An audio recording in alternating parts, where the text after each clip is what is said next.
अली के फ्लैट की खामोशी अब चीखों जैसी लग रही थी। नई नवेली बीवी ज़ारा अचानक अपना सामान लेकर चली गई थी। दरवाजे पर बस एक नोट रखा था। तुमने मुझसे वो सच छुपाया जो एक रिश्ते की बुनियाद होता है। तुम्हारी पहली बीवी की कहानी ने मेरी रूह को चीर दिया। मैं जा रही हूं। अली ने नोट बार बार पढ़ा, लेकिन दिल में डर की एक लहर दौड़ गई। कहीं वो उसके उस राज तक तो नहीं पहुंच गई। ज़ारा ने एक दोस्त के घर पनाह ली थी। वो सुकून में नहीं थी। अली के पुराने सामान में एक एल्बम मिली थी, जिसमें एक पुरानी तस्वीर थी, उसकी पहली बीवी फराह की, जिसके चेहरे पर अजीब सी बेचैनी थी। तस्वीर के पीछे तारीख लिखी थी, एक दिन ये तस्वीर मेरी कहानी सुनाएगी। फराह। ज़ारा ने तस्वीर को गौर से देखा और उसके पीछे छिपा एक छोटा सा पुर्जा मिला, जिस पर एक पता और एक वक्त लिखा था।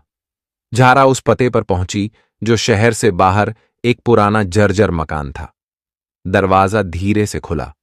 एक बूढ़ी औरत ने दरवाजा खोला, जो देखते ही कहने लगी, तुम वही हो ना, जो फराह के बाद आई हो। ज़ारा के पैरों तले जमीन खिसक गई। बूढ़ी औरत ने बताया कि वो फराह की खाला है।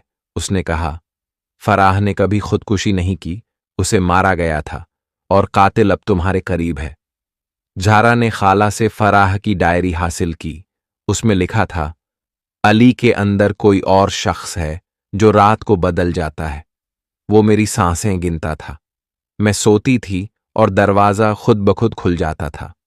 मेरे ख्वाबों में एक साया आता जो कहता, तुम्हें कोई और नहीं देखेगा, सिर्फ मैं।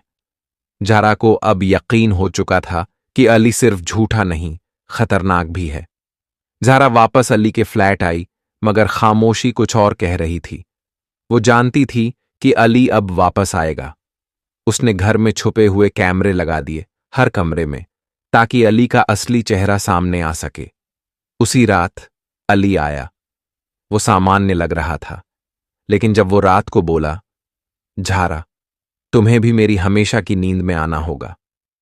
ज़ारा ने कैमरों की फुटेज में देखा अली, जो एक बिल्कुल अलग हालत में था, अपनी नींद में फराह का नाम ले रहा था और बार बार कह रहा था, तुम मेरा राज जान गई थी, अब ज़ारा को भी खामोश करना है।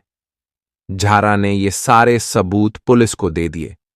अली गिरफ्तार हुआ और आगे की तहकीकात से पता चला कि वो बचपन से ही मानसिक रोगी था, जिसने फराह को कत्ल किया था, और अब ज़ारा की जान भी खतरे में थी।